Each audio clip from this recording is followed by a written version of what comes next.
하나님의 말씀은 에스겔 34장 25절로 29절입니다. 제가 25절을 먼저 읽겠습니다.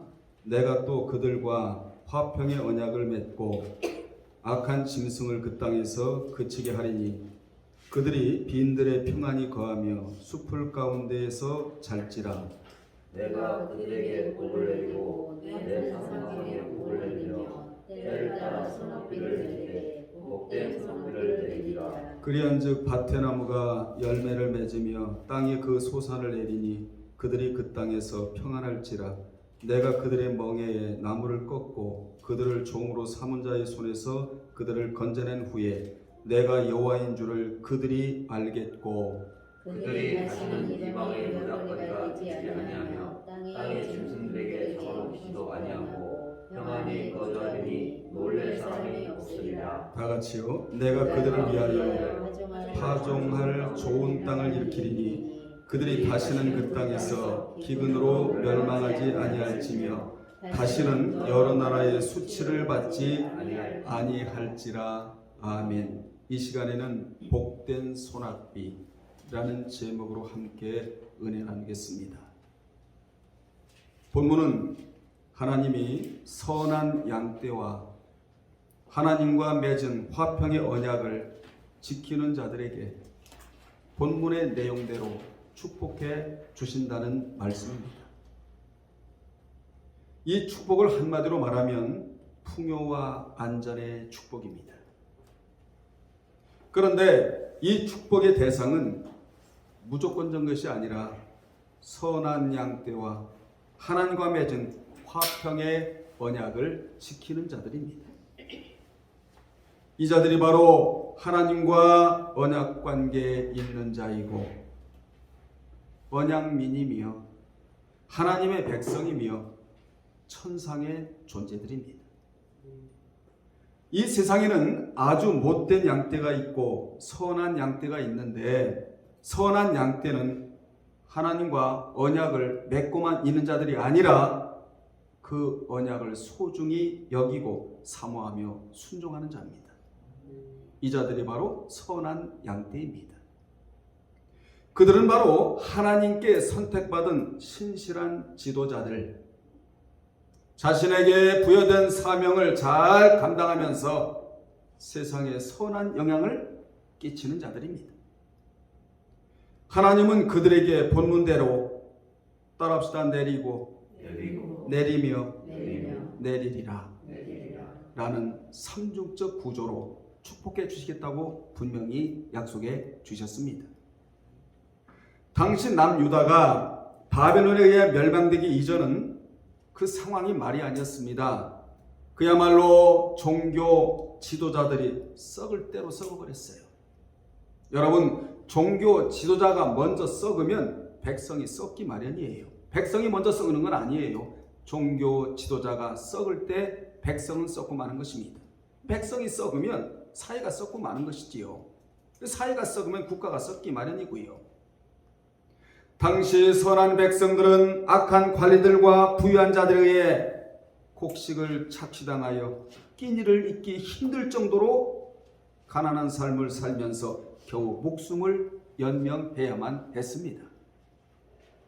그 당시 상황이 얼마나 비참했는가에 대하여 예레미야 선지자는 예레미야 애가 4장 8절에서 그 당시 상황을 말해주기를, 불쌍한 백성의 모습을 그대로 말해주기를, 얼굴이 숯보다 검고 그들의 가죽이 뼈들에 붙어 막대기같이 말랐다고 이렇게 표현을 하고 있는 겁니다. 뿐만 아니라 에스겔도 에스겔 34장 20절로 21절에서 하나님의 양이 굶주리고 목말랐을 뿐만 아니라 우리 밖으로 쫓겨나 죽음을 눈앞에 두고 있음을 말해주고 있습니다. 이같이 자기만을 살찌우겠다고 하는 살찌고 배부른 양에게 배고프고 굶주리고 여인 양들이 고통을 당하고 있는 상태였다는 것이 이 말씀이 바로 우리에게 전달해 주기 이전의 상황이었다, 그 말입니다. 그런데 그러한 가운데서도 선한 양떼들이 있었는데 하나님은 그들에게 산사방에 복된 소낙비를 내려주시겠다고 오늘 본문에 분명히 말씀해주고 있는 것입니다. 그렇다면 그 복은 구체적으로 어떤 복이냐? 첫째, 26절에 보면 복된 소낙비가 내려오는 복입니다. 교회는 하나님의 은혜의 소낙비가 충만히 공급되는 하나님의 산과도 같아요. 하나님은 내가 그들에게 복을 내리고 내 산 사방에 복을 내리며 때를 따라 소낙비를 내리되 복된 소낙비를 내려주시겠다고 분명히 약속해 주셨습니다. 여러분은 복된 소낙비를 맞는 분들이 되시기를 주의 이름으로 축원합니다. 여기 그들은 하나님께서 세우실 한 목자 곧 하나님의 종 다윗의 후손으로 하나님의 백성들의 왕이 되신 예수 그리스도의 통치와 인도를 받는 하나님의 백성들을 가리키는 말이에요. 하나님께서는 이들에게 복을 내리시겠다고 말씀하십니다. 당시 이스라엘 땅은 대부분 빗물에 의해서만 과일과 곡식을 심어 재배할 수 있는 천수 농경이 대부분이었어요. 여러분 시골에 가면 천수답 논이 있잖아요. 비가 내려야 모내기를 할 수 있는 논을 천수답이라고 말하는데 천수 농경이었다 이 말이에요. 그러므로 하나님께서 비를 주시겠다는 말씀은 하늘에서 내리는 비에 대한 의존도가 절대적이었던 이스라엘 백성들에게 있어서는 가장 복된 축복 중에 하나였습니다. 가나안 지역에 내리는 비는 10월, 11월에 내리는 가을비인 이른 비와 우리나라하고 반대예요. 우기가 1월, 2월에 내리는 겨울비와 그리고 3월, 4월에 내리는 봄비를 포함하는 늦은 비가 있었어요. 이렇게 적당한 시기마다 비가 내려주지 않으면 농사는 실패할 수밖에 없었고 백성들은 심각한 기근을 겪을 수밖에 없었습니다. 따라서 이스라엘 백성들은 이렇게 농사의 시기에 따라 내리는 비를 주관하시는 분을 하나님이라고 고백을 했고 예레미야 5장 24절에 그런 고백이 있고 풍성한 소출을 얻기 위해 반드시 필요했던 비를 내려주시기를 하나님께 기도하라고 스가랴 10장 1절에 명령을 하고 있는 겁니다. 본절에서 특별히 복을 내리시되 내 산 사방에 복을 내리실 것이며 때를 따라 복된 소낙비를 내릴 것이라고 말씀하고 있는데 성경에서 때를 따라 내리는 비는 하나님의 은혜와 축복을 상징합니다. 따라서 때를 따라 내리는 소낙비는 하나님의 풍성한 은혜와 축복을 상징하는데 여기 내 산은 오늘날 여러분이 살고 있는 삶의 터전과 교회를 가리키는 말이 바로 내 산이에요. 이곳은 하나님의 축복의 터전이 되어야 한다는 것입니다. 여러분이 사는 곳도 축복의 터전이 되어야 하고 교회도 하나님의 은혜와 하나님의 축복이 풍성한 그런 곳이 되어야 한다는 교훈을 우리는 받습니다. 두 번째, 밭의 나무가 열매를 맺는 복입니다. 인생의 성패와 형통 여부는 근본적으로 땅이 아니에요. 하늘에 달려있다는 사실을 여러분 기억하셔야 됩니다. 우리는 땅에서 잘 되기 전에 먼저 어디서 잘 돼야 돼요? 하늘에서 잘 돼야 돼요.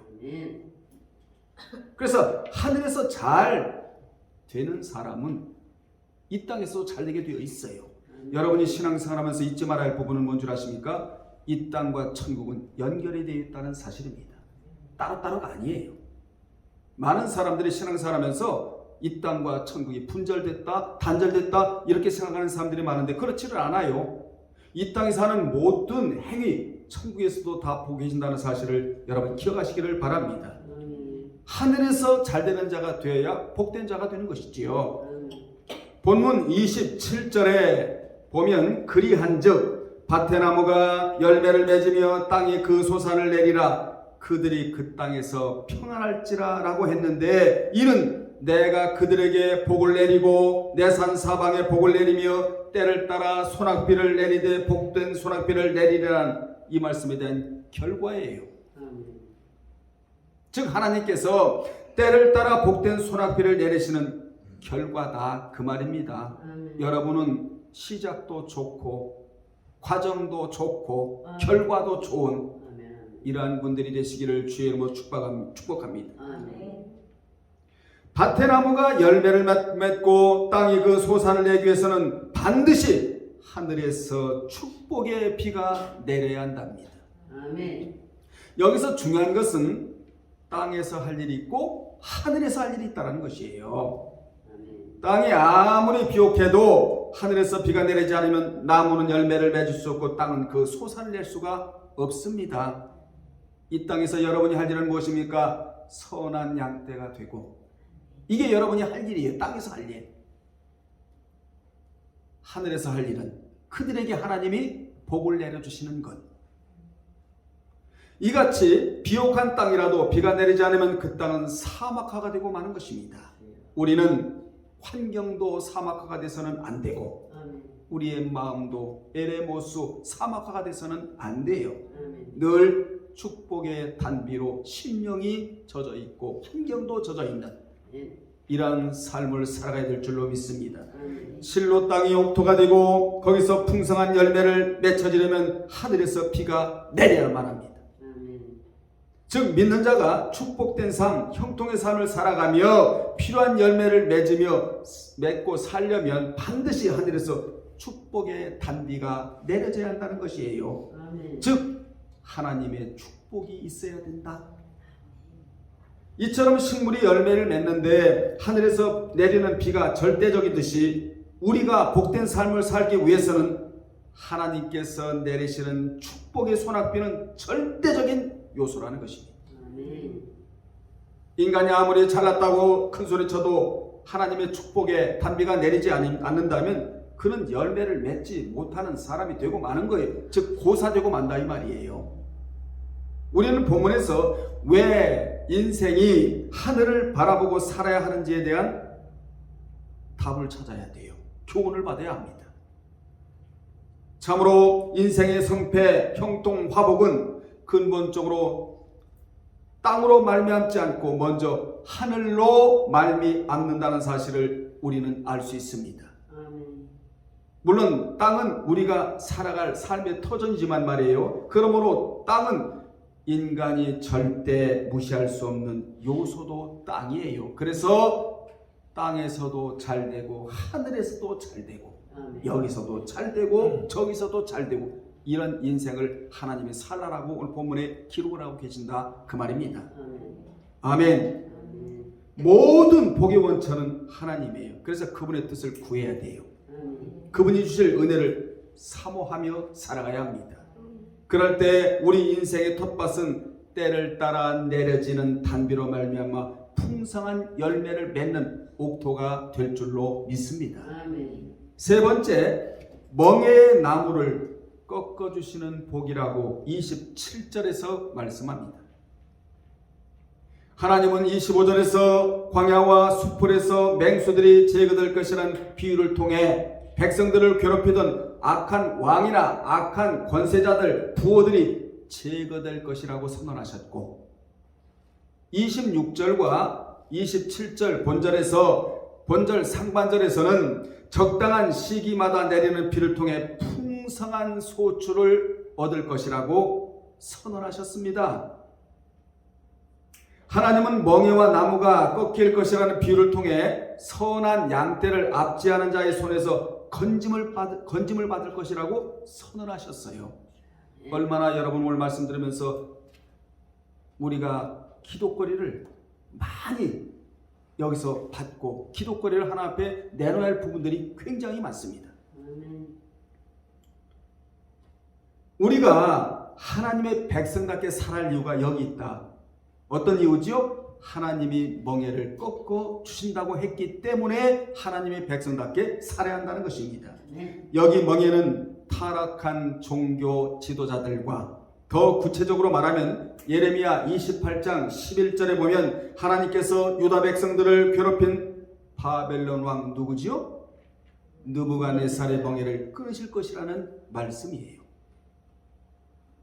이처럼 멍에가 꺾일 것이라는 비유는 바벨론 포로에 끌려왔다 하더라도 믿음 지키고 고토인 예루살렘으로 돌아가는 것임을 알리는 비유예요. 그런 점에서 25절은 정치적 안정을, 무엇을? 정치적 안정을, 26절로 27절은 경제적 안정을, 그리고 외교적 안정을 각각 보장하신 말씀입니다. 얼마나 중요합니까? 여러분, 정치적으로도 안정이 돼야 되고 경제적으로도 안정이 돼야 되며 외교적으로도 안정이 되는 방법이 오늘 본문에 고스란히 나오고 있다는 사실이에요. 기도하는 백성은 망하지 아니하고 기도하는 사람이 나라에 많으면 나라는 망하지 않습니다. 여러분의 한 사람의 기도가 얼마나 중요한지 모릅니다. 28절에 보면 하나님은 짐승들을 제거하셔서 사람들은 짐승에 의해 해를 당하지 않게 되고 때에 따른 비가 풍족히 내려 풍성한 소산을 얻게 하여 기근으로 인하여 죽임을 당하지 않게 되고 이방 나라의 압제에서 풀려나 노략거리가 되지 않게 되며 다른 나라로부터 수치를 당하는 일도 없을 것이고 뿐만 아니라 여호와께서 유다 백성들의 하나님이시라는 사실을 깨닫게 될 것이라고 분명히 말씀해 주셨습니다. 이로써 하나님께서 유다 백성과 화평 조약을 맺으시는 궁극적인 목표가 그들의 정치 그리고 경제 그리고 삶의 안정, 외교적 삶의 안정을 이루는 데 그치지 않고 하나님을 진정한 왕으로 섬기고 순종하며 사는 자에게도 형통의 복을 주실 것을 우리로 하여금 알게 하셨어요. 그러면서 29절에 보면 하나님께서 땅으로 하여금 풍성한 소출을 내도록 하시겠다는 약속이에요. 하나님의 약속은 변함이 없습니다. 그대로 성취된다는 사실을 우리는 기억해야 됩니다. 26절로 27절에는 때를 따라 풍성한 비를 주실 것을 강조하셨다면 본절에서는 몇 절에서는 29절에서는 기름진 땅을 주실 것임을 강조하셨어요. 아멘. 곡식이 잘 자란 데 있어서 가장 중요한 요소는 기름진 토양과 풍부한 물과 그리고 햇빛이에요. 그런데 팔레스틴 지역에서는 햇빛이 늘 풍부하였으므로 햇빛은 풍부해요. 그런데 이 햇빛은 풍부한데 흉년이 드는 이유는 물과 토양, 이게 좋지 않았다는 것이지요. 그러므로 하나님께서 풍성한 수확을 위해서 척박하고 메마른 땅을 기름진 토양으로 바꿔주시고 풍성한 비를 내리실 것을 본문에 약속하고 계십니다. 여기 파종할 좋은 땅은 1차적으로 교회를 상징해요. 교회는 진리가 흘러가야 돼요. 교회는 하나님의 은혜가 내려와야 돼요. 풍성함으로 채워져야 할 것이 바로 교회입니다. 교회는 파종하기 위해 밭을 갈아엎고 씨를 뿌리듯이 수고의 과정이 반드시 있어야 할 것이 바로 교회이다. 교회 구성원들이 좋은 열매를 맺기 위해 수고하고 땀을 흘려야 할 것이 바로 교회라는 것입니다. 아멘. 여러분, 수고와 그 다음에 땀이 없이 되는 것은 아무것도 없어요. 수고하고 진력하는 것은 소망을 하나님께 두기 때문이라고 디모데전서 4장 10절에서 말씀했고, 디모데후서 2장 6절에 보면 수고하는 농부가 곡식을 먼저 받는 것이 마땅하다고 말씀했으며, 계시록 14장 13절에는 수고를 그치고 쉴 때가 있다고. 아멘. 여러분 지금 수고하세요. 하나님 앞에.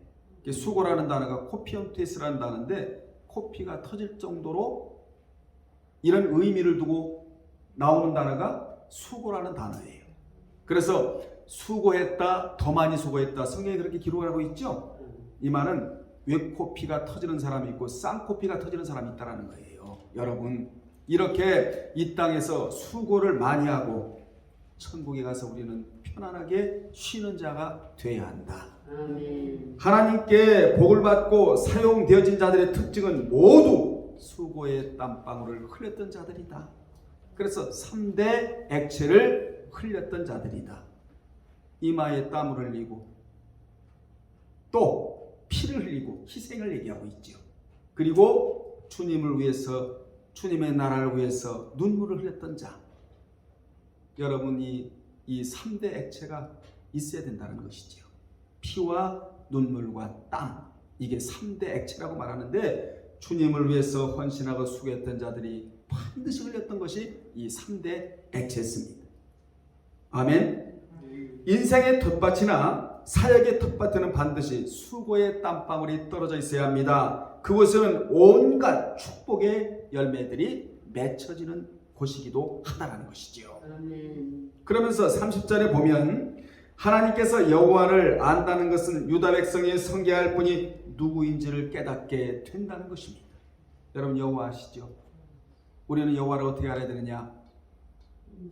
엘로힘의 하나님, 전능하신 하나님, 무에서 유를 창조하시는 하나님, 이분을 의지해야 그분의 전능성에 대해서 나의 의존도가 높아지게 되고, 그 하나님 알아서는 안 돼요.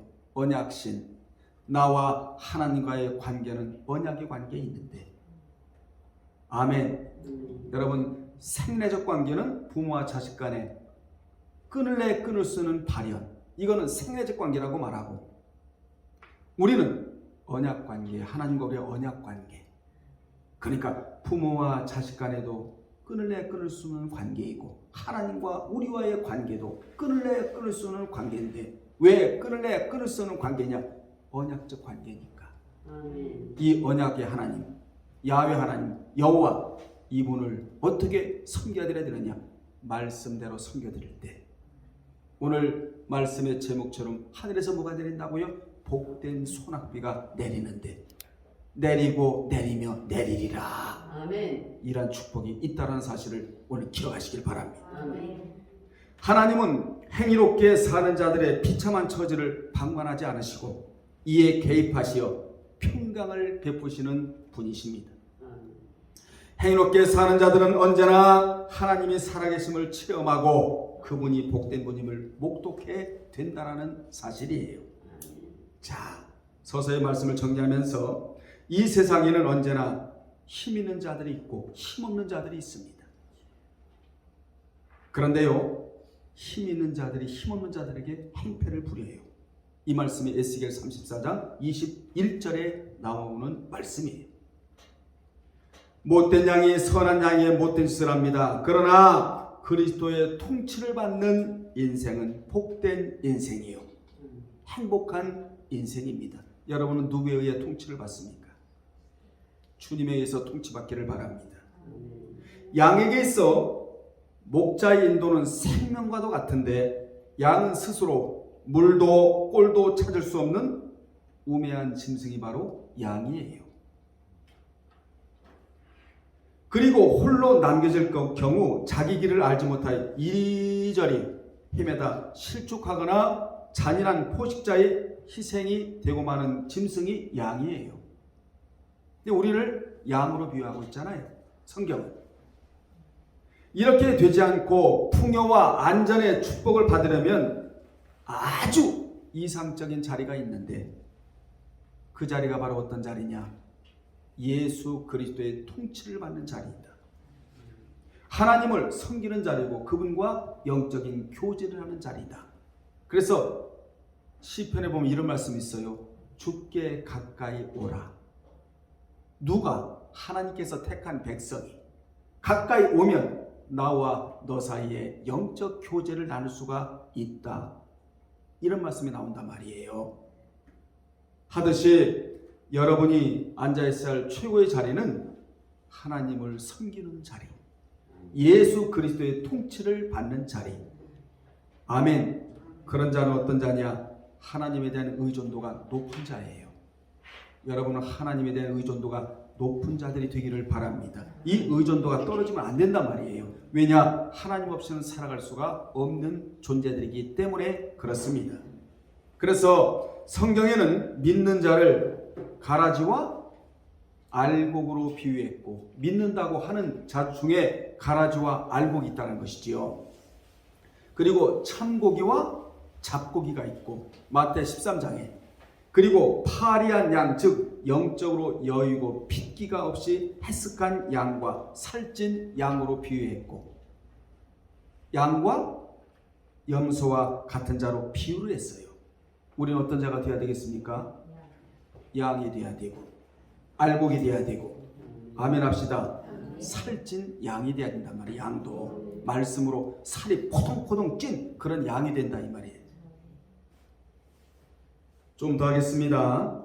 유다 말기 사회는 지배계층에 속한 자들이 가난하고 억누른 일반 백성들을 압제하고 여러 명목의 세금을 가혹하게 억지로 걷어들여 백성들의 재물을 무리하게 빼앗고 불의한 경제 구조를 통해 자기 배를 불리는 부호들이 엄청나게 많았어요.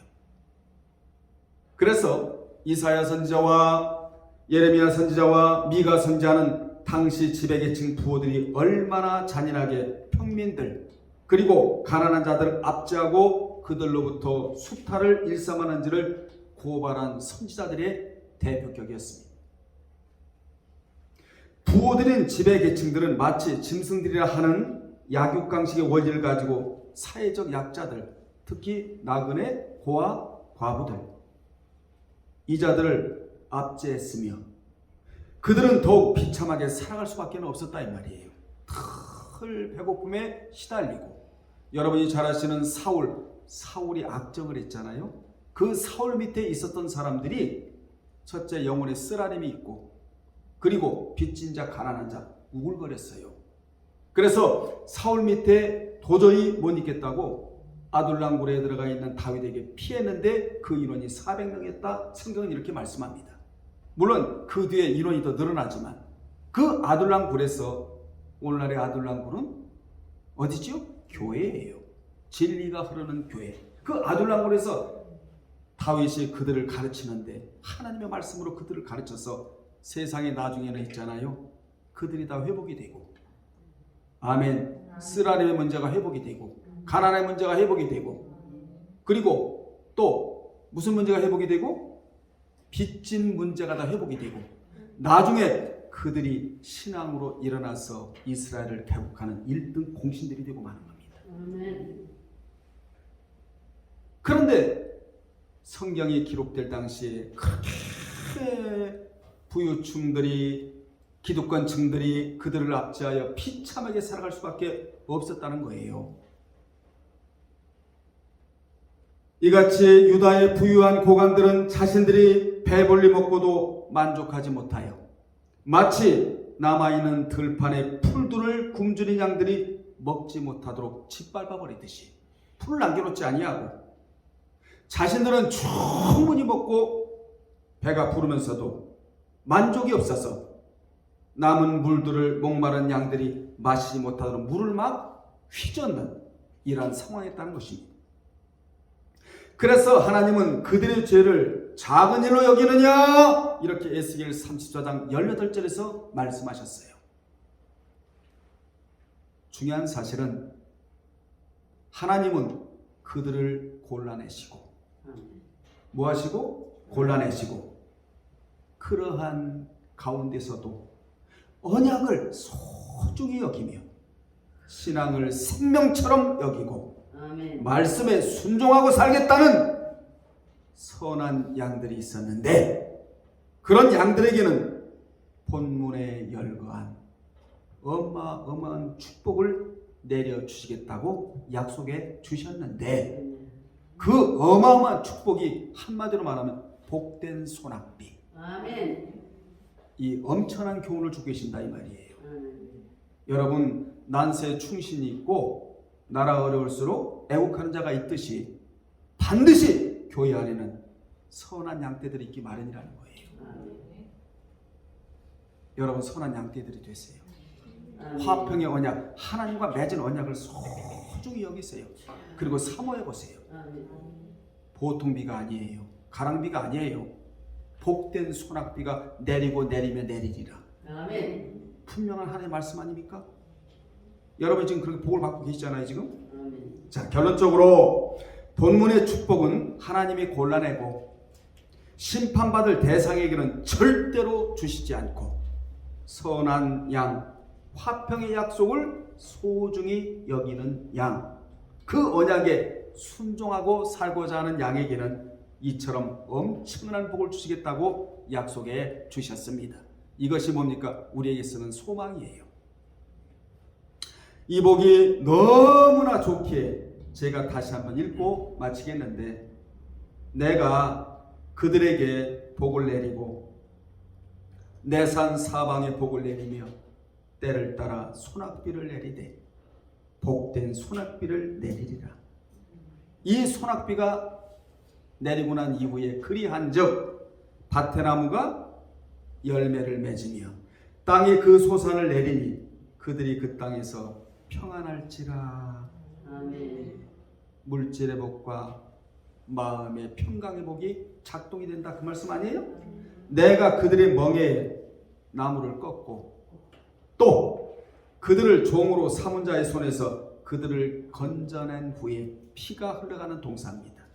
건져낸 후에 내가 여호와인 줄을 그들이 분명히 알 것이다. 말씀을 마치면서 여러분과 이 영상을 보는 모든 분들은 선한 양떼가 되어 아멘, 아멘. 언약 백성답게 살아서 이 복된 소나피 같은 축복의 주인공들이 다 되시기를 주님의 이름으로 축원합니다. 아멘. 기도하겠습니다. 하나님 아버지, 말세 같은 세상 가운데서도 하나님이 찾기에 참으로 힘든 그런 세상 속에서도 선한 양떼들이 있었다고 했습니다. 하나님과 맺은 화평의 언약을 소중히 여기면서 그 말씀에 순종하고 살겠다고 결단하고 작정한 자들이 있었다고 했습니다. 그러한 자들에게 하나님께서는 복된 소낙비를 내리고 내리며 내리리라, 이런 엄청난 축복의 메시지를 그들에게 주셨습니다. 나중에 그들은 다 복을 받은 사람이었다고 했습니다. 지금 이 세상은 말세와 같아서 참 신실한 자들 찾기가 힘든 세상이 되었습니다. 이때일수록 우리 모두는 오늘 본문의 선한 양떼가 되어 하나님께로부터 큰 복을 받아 누리는 성도들이 다 되게 도와 주옵소서. 예수님의 이름으로 기도드리옵나이다. 아멘.